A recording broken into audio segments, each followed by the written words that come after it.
Salve galera do Conag, meu nome é Ivan Freitas, eu sou luthier e fundador da Music Maker Custom Guitars. Estou aqui para contar a história da guitarra no Brasil. Para me ajudar, eu bati um papo com um grande colecionador e conhecedor do assunto, Roberto Fontanesi.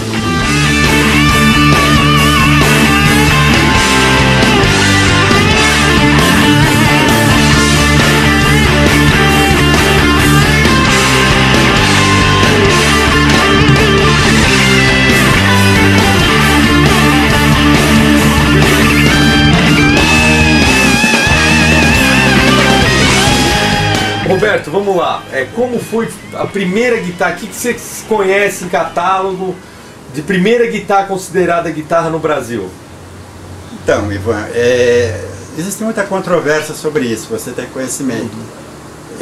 As primeiras guitarras, na realidade, foram violões eletrificados, né?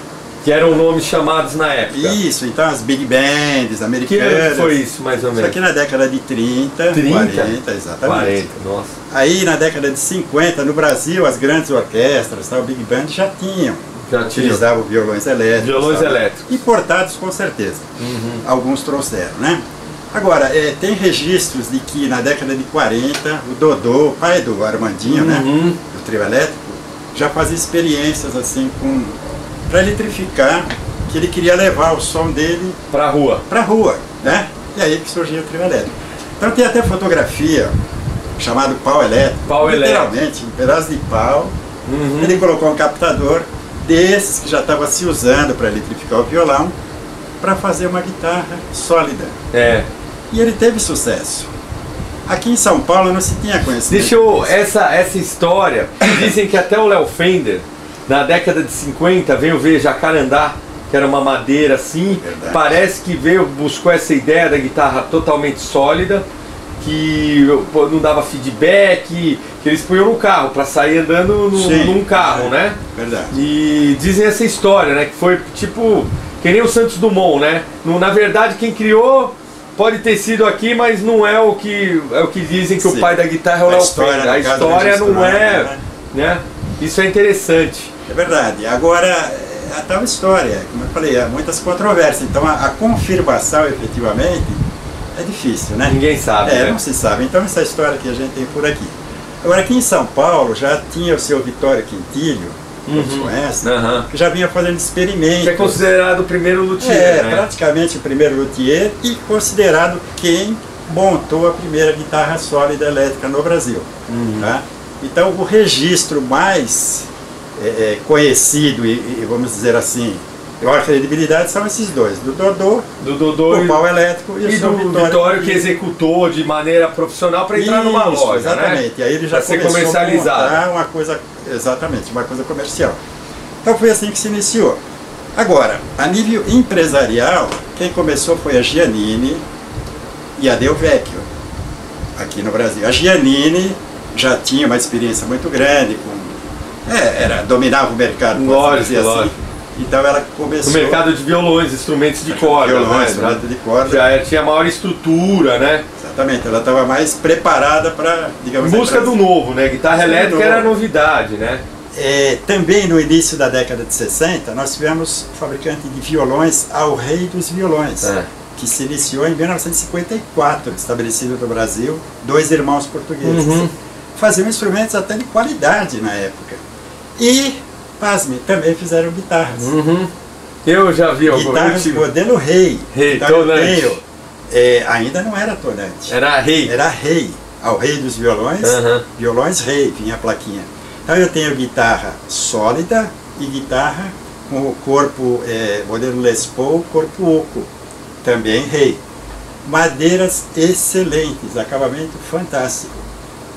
Quando a Rei virou tonante, que todo mundo conhece até hoje, infelizmente, a qualidade deixou a desejar literalmente. Qual foi a primeira guitarra que foi realmente comercializada no Brasil? Feita mesmo no Brasil, assim? A primeira guitarra feita no Brasil foi feita pela Giannini e na verdade se tratava de um violão elétrico que a Giannini lançou, inclusive no catálogo eles colocam modelo Gibson. Na realidade foi uma cópia de uma guitarra Gibson 601. Então foi a primeira guitarra comercial. Comercial. Você tem ela aqui? Tenho. Toda original? Toda original. Ah, então a gente quer ver. Isso. Vamos pegar? Vamos pegar ela. Aqui. Nossa, que beleza, hein? Essa guitarra foi toda... É toda original. Toda original.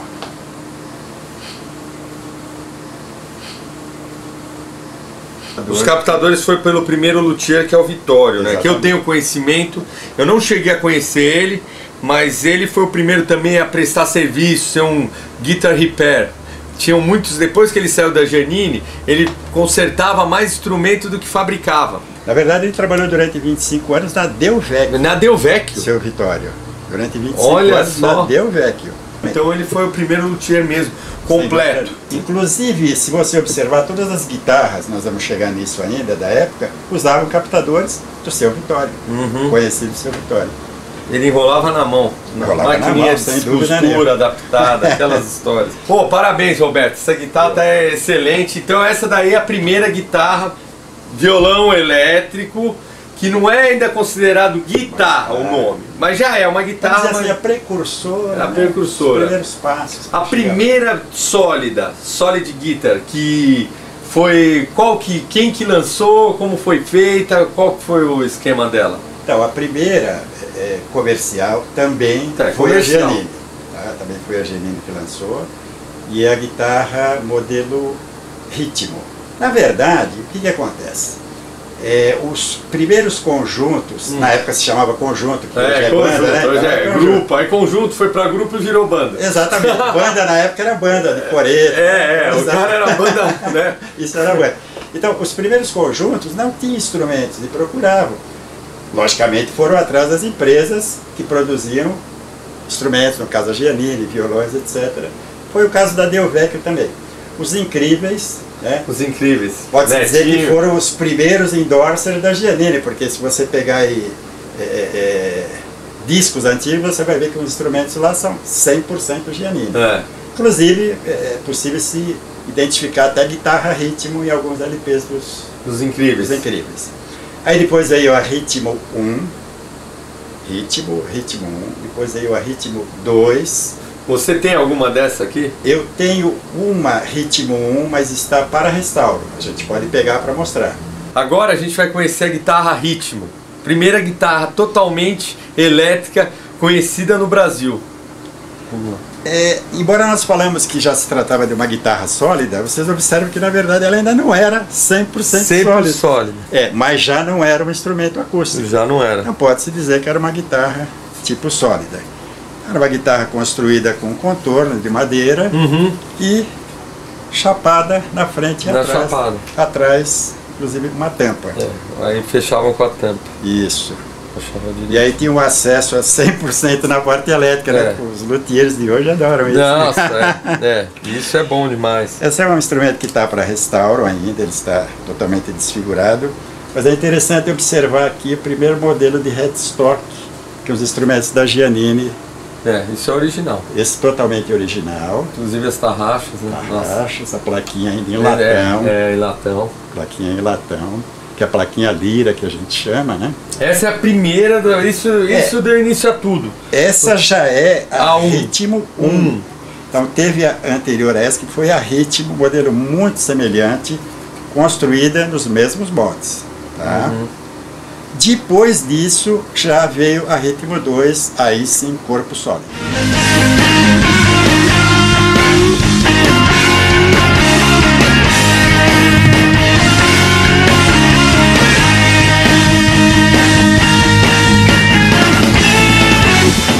Vale ressaltar que essa, embora seja o modelo Ritmo 2, não é das primeiras, porque as primeiras tinham headstock igual a esse.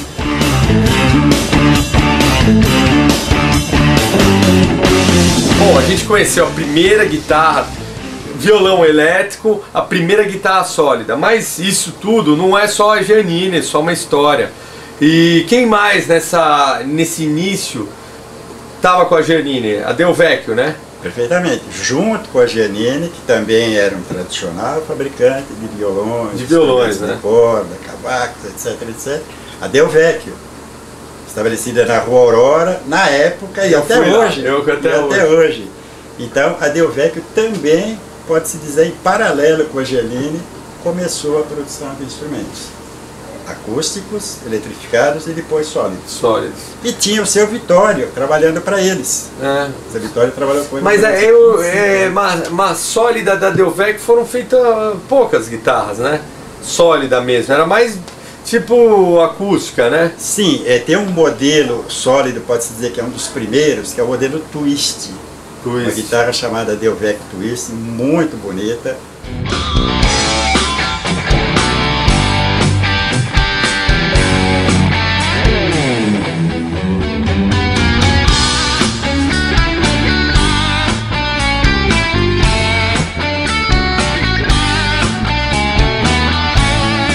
A Del Vecchio teve muitos modelos, mas esse modelo que tem nome, pode-se dizer que o único é Twist.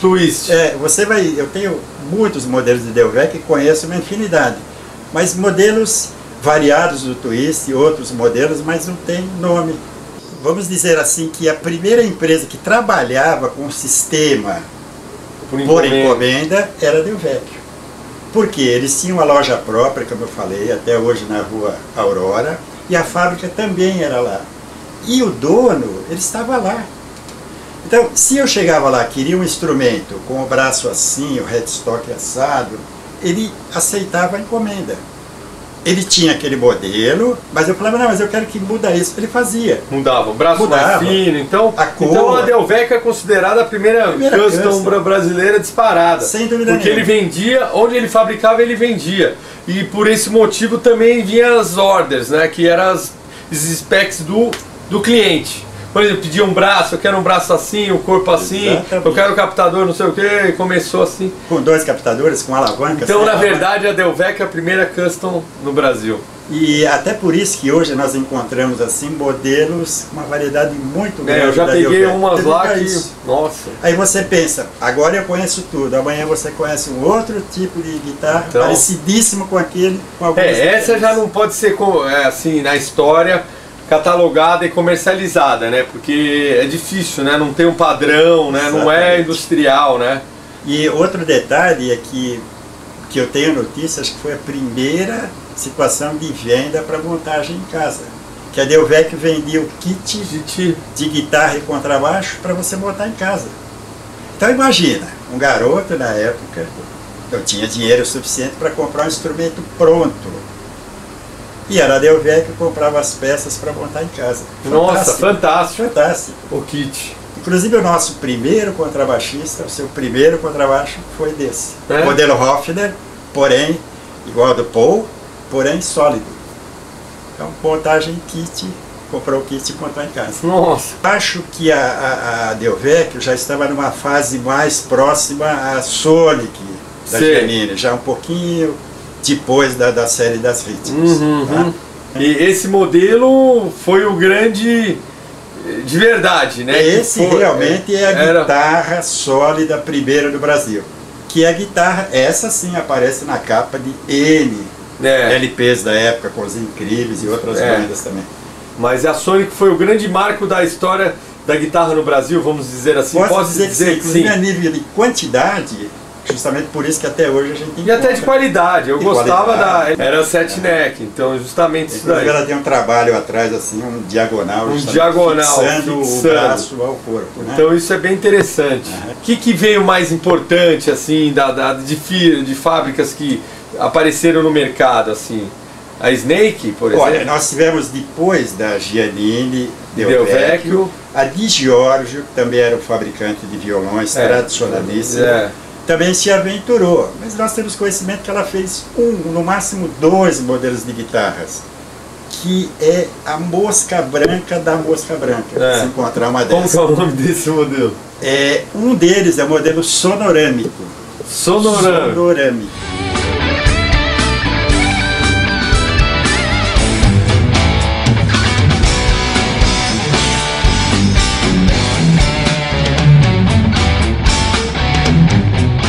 Risonha dos Incríveis tem um LP que ele está com uma guitarra dessa. Sonorâmico, E tem o Poli, multi-instrumentistas da época, né? Ele também tem um disco que ele... Saia Vermelha, o nome do disco. Ele está com uma guitarra dessa. Você pode perceber que os captadores sempre com o mesmo formato, bicudinho, que a gente chama de sextavado. Qual é a diferença? Nós tínhamos de barrinha única, ou polos. Ou polos, né? Inclusive, os primeiros captadores, você tem essa barra que já é o próprio ímã. Que é o único. Exatamente. Depois já saiu com a barrinha somente... O ferrite, e aí exatamente. E o cerâmico embaixo. Ele está dando uma informação que antigamente foi feito uma época começou com o alnico em barra. Em barras, enrolada a bobina em volta. Exatamente. Depois, em um certo ponto, o Vittorio desenvolveu um que eram polos, só que era somente o ferrite. Aí já tinha o ímã cerâmico embaixo. Então até hoje é bem discutida essa história, porque não, eu gosto de captador cerâmico, outro de alnico. Exatamente. Então fica esse negócio. Ímã também fala alto-falante, né? Então é importante esse passo. Depois veio a Giannini, a Del Vecchio, a de Jorge fez esses daí. Aí veio a Felpa. A Felpa. O Alfredo desenvolveu guitarras Felpa. Inclusive, quando eu tive conhecimento da guitarra Felpa, eu trabalhava no centro de São Paulo, office boy, e eu passava ali na galeria, grandes galerias que hoje é a Galeria do Rock, tinha uma lojinha ali, saía atrás da Snar, tinha uma vitrininha que dava para a galeria. Eu ficava admirando uma guitarra Felpa verde e uma azul. Eram metálicas ou não? Não. Era aquelas cores... Mas era uma pintura que eu nunca tinha visto. Não tinha a qualidade que tinha a Felpa, os demais instrumentos. A qualidade da pintura da Felpa na época era uma coisa fantástica. E eu parava lá e ficava, babava, na hora do almoço. Até isso foi em 1965. A minha mãe comprou para mim uma com meu irmão, uma azul, que eu consegui uma outra, restaurei e deixei igualzinha a que eu tinha na época. Então foi a Felpa. A Felpa fez a guitarra, que é o que a gente chamava de guitarra base, 2 captadores sem trêmulo. Guitarra Apache, 3 Apache captadores. Eu já arrumei algumas, essa é o que eu mais gostava. 3 captadores, já era Fender, com alavanca. O contrabaixo Titan, inspirada no Jazz Bass, 3 captadores. O contrabaixo Falcão, que era igual ao Titan, porém com um captador só. Depois eles lançaram a Felpa Apache 2. Não sei se você conhece. Eu já vi também, as Apaches eu conheço. E instrumentos amplificadores assim, que nós tínhamos o Felpa Apache com eco de fita, era um negócio fantástico. De vez em quando dava uns probleminhas, a gente tinha que dar um chute nele assim para a fita desenroscar, mas era muito bacana. Então na época, para mim, a guitarra Felpa foi a guitarra mais bonita que apareceu.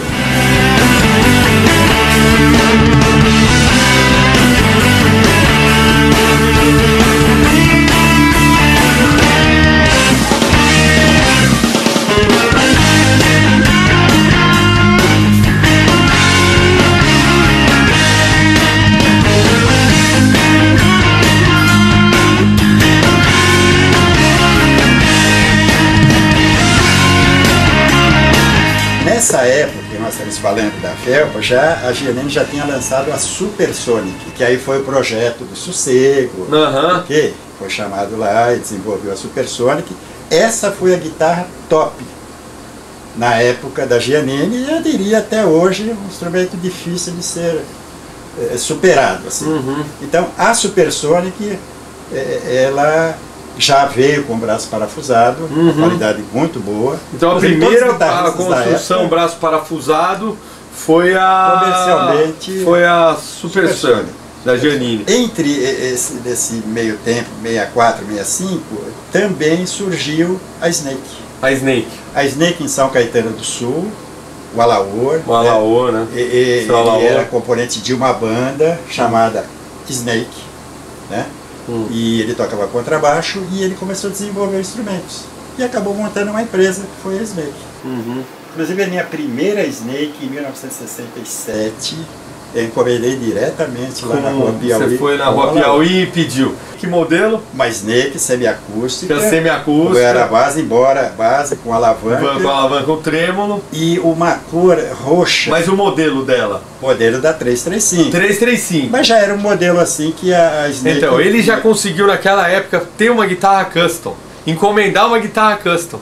Olha que curioso. De pintura principalmente, que era um roxo, chegando no preto assim nas bordas, muito bonito. Muito bonito. Roxo, o roxo Blackburst assim. A Snake fez excelente. Não, a Snake foi assim, ela tinha mais a linha da Gibson, era mais caprichoso. É uma pintura até difícil de restaurar, né? Eles jogavam epóxi ali na pintura. Então. Que, nossa senhora, para tirar aquilo lá. E depois eles lançaram aquele sistema de distorção próprio. Sei, o boosterzinho, né? Um fuzz lá. E o que acontece? Ali naquele circuito eles colocavam uma resina, uma massa plástica, sei lá o que, com a bola, você já deve ter visto. Eu vi, tipo... E você não consegue acesso naquilo. Nada. Você quebra e estraga o circuito tudo. E não tem mais como... Era o quê? Será que era contra espionagem? Pode ser, né? Então pode ser o primeiro sistema de segurança contra espionagem, contra a distorção própria. Da distorção.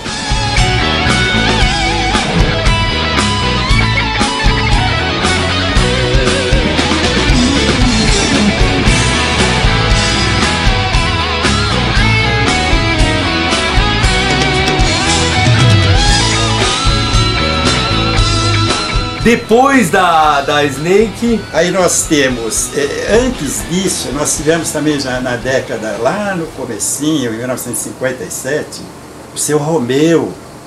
O seu Romeo fez a sua primeira guitarra, porque eles tinham um conjunto chamado The Rebels. The Rebels. E não ouvi falar do seu Romeo. O seu Romeo Benvenuti. Primeira guitarra que ele fez, ele pegou o violão dele, tirou o braço e fez uma guitarra, ele tem ela. E a fotografia lá na oficina dele. Fantástico. E o seu Romeo, na década de 60, lançou guitarras Bagger. Bagger. Eu fiz esse parênteses porque ele construiu guitarras do início, fim da década de 50, início de 60, para uso próprio da banda deles. E o Nenê, irmão dele, tocava bateria nos The Rebels. Ele tinha 12 anos de idade. Nenê Benvenuti. Depois ele foi convidado para ir para os Incríveis. E foi o contrabaixista dos Incríveis. Eu sei. O senhor Lídio Benvenuti, que infelizmente faleceu recentemente, né? E na época dos Incríveis, o seu Romeo, devido ao Nenê estar lá, também fez muitos instrumentos para os Incríveis. Cópia de Rickenbacker. Mas ele fez guitarras assim muito diferentes. Tenho aqui também. Aliás, nós temos uma ali que pode ser mostrada depois. Pode. O design, o formato do corpo para a época, uma coisa totalmente inovadora. E um sistema que ele desenvolveu, aspas, ele diz que é desenvolvimento dele, o sistema de distorção própria. Por que as aspas? Porque a Snake também lançou um sistema com distorção própria e ambos falam que foram os primeiros. Eu não sei quem foi o primeiro. Essa é uma guitarra que está para restauro. É um modelo muito raro da Bagger. Ela é estéreo, com distorção própria. É um circuito complicadíssimo. Pelo número de botões já dá para... é complicadíssimo. perceber isso, né? Então o modelo do corpo dá para ver que para a época muito arrojado. Esse modelo muito arrojado mesmo. Bastante diferente. Bastante diferente. Nos dias atuais eu diria que ia ser para banda de heavy metal até. Pois é. Porque era para distorção, os formatos com os pontas, né? Mas incrível, hein? Ó, tem até o sistema, Bagger System. Estéreo. Estéreo. É estéreo essa daqui. Estéreo, com a distorção própria. Um sistema de muito Vai ver a Absolute copiou essa guitarra. Falando em cópia, nós, nessa época também, surgiu lá em Canela, no Rio Grande do Sul, uma empresa chamada Sonelli, que era fabricante de acordeões tradicionais. Sonelli. Lançou uma guitarra, aliás várias, mas uma delas, chamava Sonelli modelo Brasa, o corpo exatamente igual. Igual, não tem o que... Era uma réplica. Uma réplica. O seu Romeo, inclusive, me contou que ele, na época, notificou, tá, para parar de produzir aquele modelo que era exclusivo dele. Na época, os instrumentos eles se concentravam em São Paulo e Rio de Janeiro. No Sul, não chegava. E quando chegava, preço muito alto. Tá? Giannini, Delvecchi, etc, etc. Então o que aconteceu? As empresas fabricantes de acordeões, que sempre, tradicionalmente foram do Sul, estavam com as vendas em baixa, justamente pelo movimento de rock, jovem guarda e tal. Os conjuntos já não usavam mais acordeões. Sanfona, então as vendas despencaram. A história da guitarra, para eles, poderia se dizer até uma tábua de salvação. Já estava no segmento musical, tinha o parque industrial, começaram a fazer guitarra. Então surgiu a Sonelli, em Canela, Rio Grande do Sul, fez guitarras, essas realmente modelos bastante exóticos. Sonelli. Nós tivemos até a Todeschini, que produziu um modelo de guitarra. Todeschini? Todeschini, que hoje fabrica cozinhas. A Sonelli, um parênteses, além de guitarras, contrabaixos, ela fez violões. Violões, também a Sonelli é conhecida. É, conhecida. Aí nós tivemos também fabricante de acordeões, Veronese. Veronese, uma guitarra bastante diferente também. E tivemos a Mil Sons de Porto Alegre, que a Mil Sons ele fabricava equipamentos eletrônicos. O seu Adão, tem 90 e poucos anos, está vivo até hoje. Essas guitarras muito exóticas.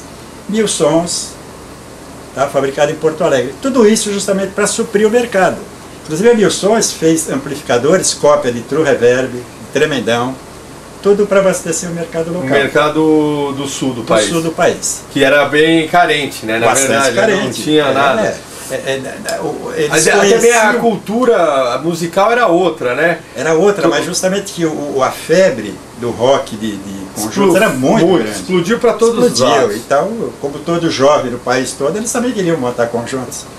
E as lojas não davam conta de encomendar um instrumento para as fábricas, que por sua vez não davam conta de produzir. Não davam conta de produzir. Daí que foi o boom que todo mundo que estava ligado de alguma forma ao mercado de instrumentos passou a produzir também. Isso nós estamos aí na década de 70. 70 já. Final dos anos 60, começo dos anos 70. Aí depois disso nós tivemos em 70 a Ock-Peak, que é da própria Snake, derivada da própria Snake, que surgiu para construir réplicas de instrumentos conceituados do exterior. Aí depois nós tivemos a Fink, o Sebastião, que foi funcionário da Snake durante muito tempo. Eu gostava muito, era bem réplica mesmo, ele fazia Flying V, fazia Explorer, fazia bem interessante. Teve um ano até que a Fink foi considerada o melhor instrumento do Brasil. Não me lembro exatamente com qual dos instrumentos. Mas, em meados dos anos 70, a maioria parou. Porque da mesma forma que o boom aconteceu, do mesmo jeito que aconteceu, essa época era chamada como no Brasil? Anos Dourados? Anos Dourados, a época de ouro. Anos Dourados. Eu vivi essa época. Essa foi o grande boom, que aí eram as bandas, os grupos. Né? Posso dizer, literalmente, em cada esquina tinha um conjunto. Você passeava pela cidade de São Paulo final de semana, você não andava um quarteirão sem ouvir alguém tocando. Porque é lógico, os ensaios eram feitos em casa. Não tinha estúdio. E ninguém se importava, porque fazia parte. Muito bacana. Da mesma forma que as lojas tinham que esperar às vezes 3 meses para receber as guitarras, quando acabou do dia para a noite, literalmente. E continuaram essas... A Snake então foi uma das pioneiras, porque a Giannini continuava através dos violões, né? A sustentabilidade da empresa, da fábrica, né? Ele aí focou em... Até que o Sérgio Abreu, na década de 70, apareceu na Giannini para fazer os violões, né? Continuar para segurar a empresa, né? E a Snake ainda continua até que ano, mais ou menos? Com o nome Snake até por volta de 74, 75, depois somente com Ock-Peak. E a Ock-Peak, 78 talvez, alguma coisa, não teve uma vida muito longa não. E aí... Mas nessa época já tinham acabado todas, com exceção da Giannini, né, que continuava fazendo instrumentos. E aí já chegamos numa outra fase, começaram a aparecer outras empresas, porque o que acontece? Terminou aquela fase que foi o grande boom da Jovem Guarda, Anos Dourados, etc, etc. Ter uma ideia, eu casei em 73. Uma grande parte desse pessoal que viveu essa fase, 72, 73, 74, todo mundo já tinha casado. Acabou realmente, literalmente terminou. poucas bandas profissionais permaneceram. Cada um tomou o seu caminho. Cada um tomou seu rumo. E depois disso daí, aí na década de 80... Então, na década de 80, aí nós já entramos aí com a Golden, né? Jennifer, Innsbruck, a Dolphin. Quantos itens tem aqui nessa coleção? Olha, a minha coleção hoje completa, ela faz 130 instrumentos. 130 instrumentos? É. Então, pessoal da Conag, agora para finalizar, o mais difícil acho que foi. Por quê? Porque a história do Roberto, que ele contou, toda a trajetória da guitarra no Brasil, isso não tem nem documentado na net.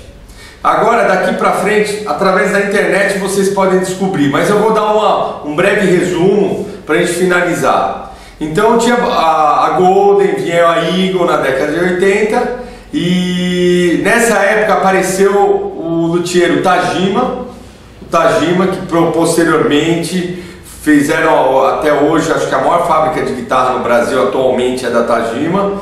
Veio a Tajima, eu comecei com o Tigese e com o Ladessa, que também faz parte da segunda geração. E bom, então ficou o Tajima, o Tigese e o Ladessa na segunda geração de luthiers brasileiros, né? E eu já me englobo na terceira, junto com o Márcio, o Zaganin também, que na verdade eu conto assim, como geração de luthier mesmo, que fabrica, eu considero quem tem uma produção assim de no mínimo 5 guitarras, a 10 mensal, tem um certo, assim, não é tipo uma guitarra, uma por mês. Eu queria dizer que o Brasil já fez instrumentos no passado, teve várias fábricas, hoje está voltando num momento bom, com referência, com embasamento, a gente está chegando. E eu queria dizer que eu acredito mesmo no Brasil. Eu acho que a gente tem condições de chegar lá e colocar a nossa guitarra num patamar das grandes guitarras mundiais, né? Então é isso aí, pessoal. Um grande abraço para todo mundo e valeu!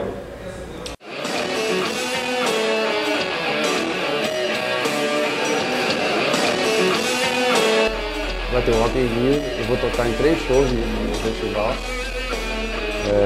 E pô, quero fazer uma guitarra especial com você para estrear no Rock in Rio.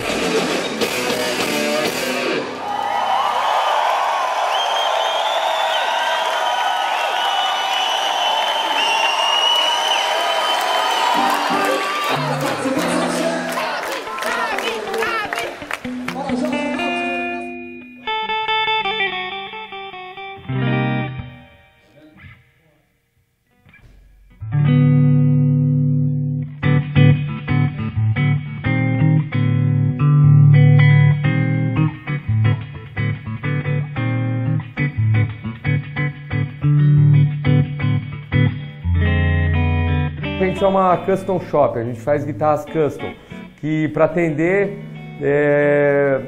atender o cliente, o que ele precisa, né? O que o cliente quer. Então já a escolha, o que faz a guitarra perfeita é ele saber o que ele quer, o que ele está pensando, o que ele vai utilizar essa guitarra. Acho que esse sonho da gente escolher peça por peça, né? Nem a gente fazia antigamente na bicicleta, né? Quero esse câmbio, esse quadro, o prazer de você montar peça por peça e descobrindo quais são as suas preferências, né? Porque traste é uma coisa que influencia muito, o captador, o tipo de madeira, né? O desenho da madeira, que som aquela madeira tem, mais pro agudo, mais pro grave, combina com que braço.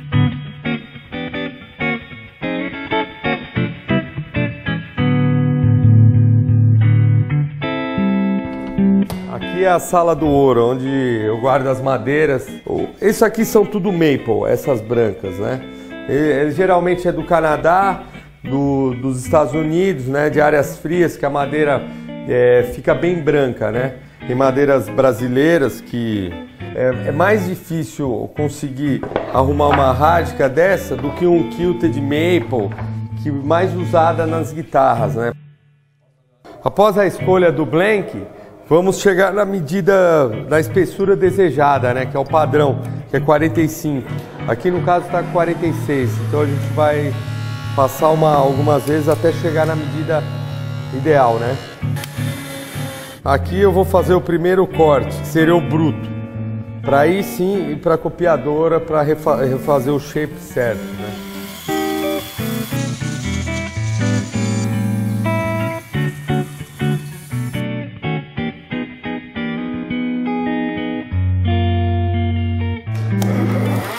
Aqui já foi feito o contorno, né? Que é o corte praticamente certo da guitarra, né? Foi feito naquela copiadora, é uma Tupia copiadora, foi feita até o final da década de 80, a Fender, todas as grandes empresas usavam essa máquina, antes da era CNC, né? Que agora isso é manual, que a gente roda a peça, né? Hoje em dia a peça fica parada e vem o cabeçote através de um dispositivo de um computador, um programa que faz esse corte, né? Mas é uma máquina que eu gosto muito, eficaz, bem mais rápido que a CNC e o corte fica ótimo, né? E agora, depois disso aqui, a gente vai fazer os shapes, né? Vão ser efetuados os shapes e feita a furação.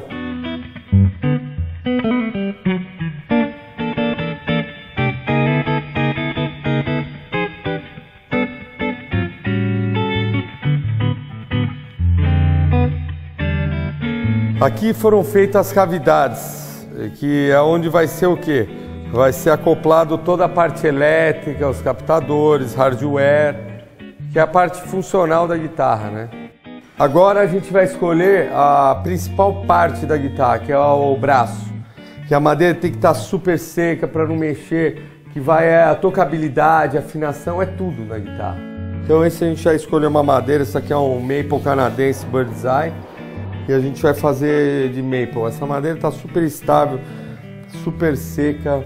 Bird's Eye é um olho de passarinho na tradução, né? Devido ao clima muito frio, vai formando esses Bird's Eyes. Essa é a madeira mais cara assim para braço que existe. A manufaturação do braço é similar à do corpo, né? A gente vai, já fizemos a escolha do blank, né?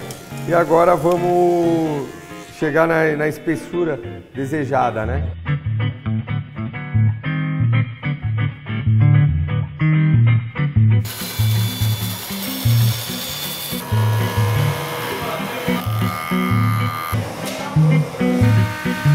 O tensor é um dispositivo, são duas barras paralelas que após tracionadas, eles ajustam a curvatura do braço. Mas já está pronto. Pronto, está pronto. Poder ver o instrumento nessa fase, né? Já... E esse privilégio de escolher o desenho, né? Tem uma diferençazinha de um para outro, você escolhe o que te agrada mais. E agora esperar um pouquinho mais aí para escutar o som dessa maravilha aqui. Tenho certeza que vai vir com um timbre maravilhoso aí.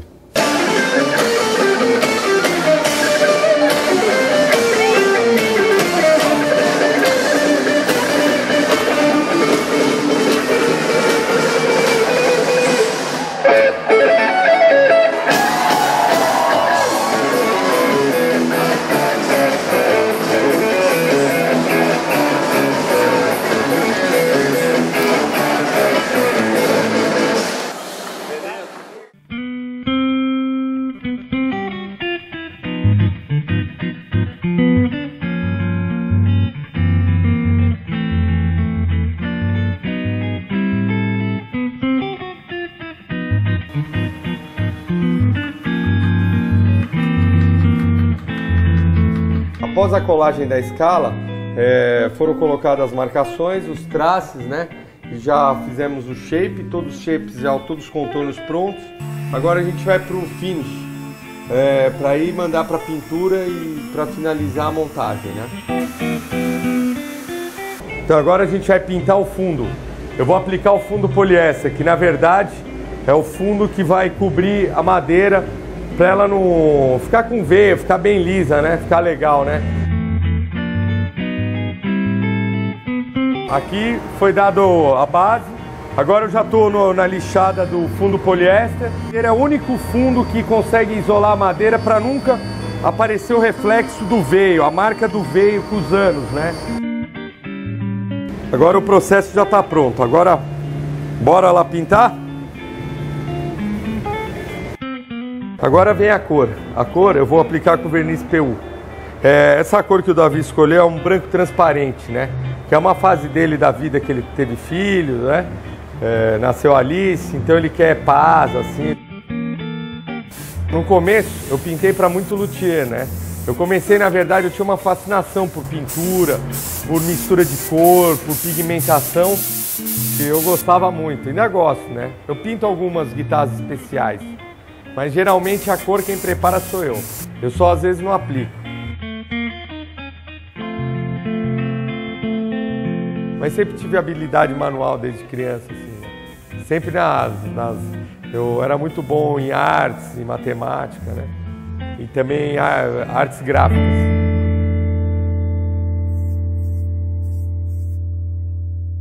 Puta que pintura, hein, irmãozinho? Hoje em dia você quer ver como é um processo, você abre a internet e beleza, já faz lá e vê como o cara fez. Na minha época a gente tinha que ou vir em revista, tinha que comprar a revista, ou alguém contar pra você. Mas contar ninguém ia contar, né? Porque ninguém sabia. Então foi muito difícil, mas eu acho que por esse motivo que eu venho forte, venho com essa referência, com o embasamento certo. De aprender na raça. Não é handmade, é unha made. É aquela coisa, a gente espera, fica ansioso, mas quando chega também, cara, você sabe que aquilo foi feito com toda a dedicação e então tem um gosto especial, é mais especial do que você chegar na loja e comprar uma planta. Foram dias de trabalho dedicado àquele instrumento e para ele chegar à perfeição. Olha esse bracinho de Bird's Eye, tá gritando. Bird's Eye. Bird's Eye tá gritando, hein? A gente fez já umas 3 correções na ficha, que tem a ficha com todos os detalhes, né? Aí eu ficava olhando, não, Ivan, pensei isso aqui e tal. Perfeito, já fiz a alteração aqui, daqui a pouco vinha ele com outra sugestão. Aí, Davi, beleza? Então, essa guitarra ficou do jeito que você pediu. Todos os componentes, as madeiras, pronto para brilhar no Rock in Rio. A máquina vai estrear, nada melhor do que estrear numa situação dessa, com meu mestre Pepeu Gomes, com meu pai, com a família Gomes. E estou muito feliz, a máquina está falando muito, eu tenho que agradecer o Ivan, o excelente trabalho que ele fez. Agora eu posso dizer que eu tenho uma Ferrari na garagem, pronta para qualquer palco, qualquer gramado. Isso aí, muito feliz e a relação aqui já está forte, eu já me acostumei com o braço, com o som maravilhoso dela.